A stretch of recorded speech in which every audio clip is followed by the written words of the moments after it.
Yang bahaya itu adalah ketika kita sulit menolong orang karena orang tidak ada yang mau ditolong.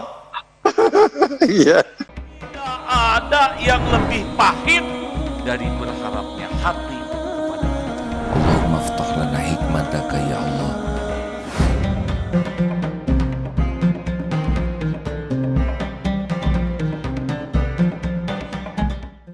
Baik, ada saran tidak menggunakan waktu wabah ini? Habib, bagaimana nih kita gunakan waktu yang berbeda dengan waktu yang biasanya ini? Baik, iya betul ajengan, jazakumullah khairan. Jadi anak-anakku sekalian, kaum muslimin muslimat yang dimuliakan Allah Subhanahu wa taala. Tadi sebagaimana AA sampaikan itu benar ya, bahwa ketika kita diberikan Covid ini justru Allah itu sayang sama kita. Nah, cara kita membalas sayang itu dan supaya menghindarkan Covid, menghindarkan seluruh masalah kita adalah dengan mendekatkan diri sama Allah. Saya berikan satu contoh, ada hadis yang menyatakan ya bahwa hendaklah kalian itu barang siapa yang membaca misalnya subhanallah alhamdulillah la ilaha illallah Allahu akbar 100 kali, itu sama dengan dia dihapuskan 100 keburukan, ini kan 100 kebaikan dan seterusnya. Saya ingin berbagi ya, seringkali orang bilang Bib itu 100 kali la ilaha illallah wahdahu la syarikalah 100 kali, salawat 100 kali itu susah. Nah, saya ingin berbagi kepada antum sekalian bahwa itu jadi gampang kalau dalam keadaan seperti ini. Sebenarnya dalam kondisi apapun gampang, tapi saya kasih tips. Coba kita bagi, mumpung kita lagi banyak di rumah, kita baca subhanallah alhamdulillah la ilaha illallah Allahu akbar 20 kali setiap sholat. Maka kita akan dapat target 100 kali itu dengan mudah dalam setiap hari. La ilaha illallah wahdahu la syarikalah lahul mulku lahul hamdu wa huwa ala kulli syai'in qadir 20 kali aja setiap habis sholat. Maka dalam sehari semalam kita dapat 100 kali. Jadi selesai nanti Covid itu kita sampai kepada derajat orang bertakwa. Kenapa? Udah membiasakan mulut kita berzikir. Saya yakin tiap hari kita ngobrol, kita dengerin ini, dengerin itu. Cuma 20 kali setiap habis sholat itu nggak akan sulit. Salawat 20 kali setiap habis sholat. Saya melakukan itu nggak terasa sehari itu 100 gitu kita dapatkan. Padahal mungkin kalau orang-orang lain ulama terdahulu sampai ribuan kali, kita nggak ribuan kali 100 kita dapat target itu. Sehingga kita dapat pahalanya, kita dapat pahala seorang yang bersabar, kita dapat pahala sebagai orang yang mendekat sama Allah Subhanahu wa taala, dan nanti jadi kebiasaan, habit kita itu adalah setiap habis sholat kita berzikir kepada Allah Subhanahu wa taala. Sekian kali, nanti kemudian Allah ganti dengan istana yang luar biasa di surga. Lalu kita bingung, ya Allah ini kenapa? Ini karena tasbih kamu dulu, kamu jaga, kamu dalam keadaan Covid, tapi kamu mendekat sama aku, kata Allah. Ini saya kasih ini.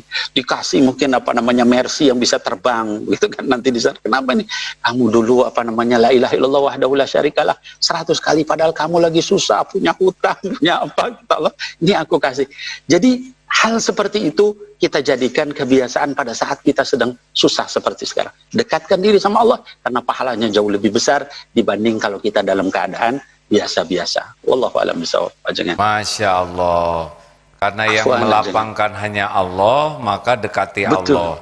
Boleh saya tambahkan satu lagi, Habib? Tafadhal, Kiai. Jazakallahu khair.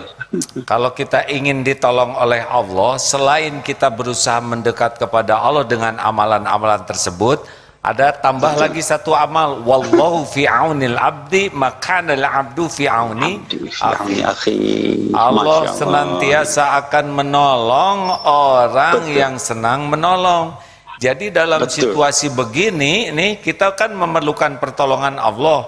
Memperbanyak sholat, memperbanyak istighfar, memperbanyak zikir, dan jangan lupakan satu lagi nih kuncinya, memperbanyak menolong hamba-hamba Allah lain yang dalam kesusahan. Betul sekali, Masya Allah, mantap. Jadi ke Allahnya bulat ya, mengabdi dengan amalan, tambah lagi ke Allahnya lebih hebat lagi dengan menolong hamba-hamba Allah yang susah. Sekarang ini lagi dimudahkan, lihat orang susah nih di mana-mana. Iya, yang bahaya itu adalah ketika kita sulit menolong orang karena orang tidak ada yang mau ditolong.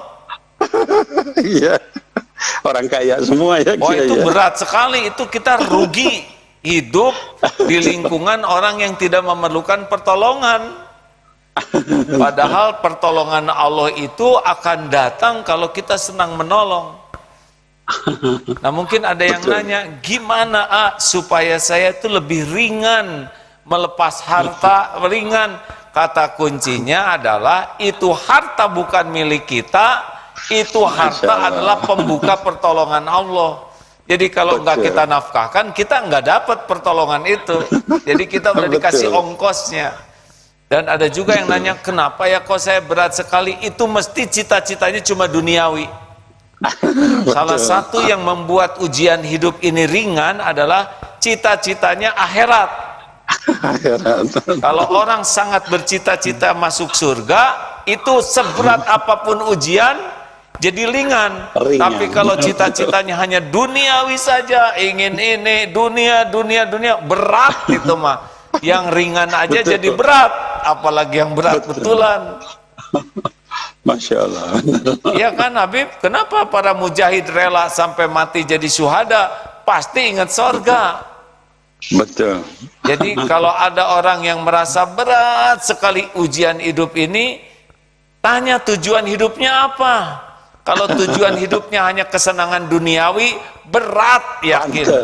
Tapi kalau tujuan hidupnya ingin sorga, ringan. Karena semua kepahitan bisa jadi bekal kita untuk pulang lebih mudah dan lebih berkah.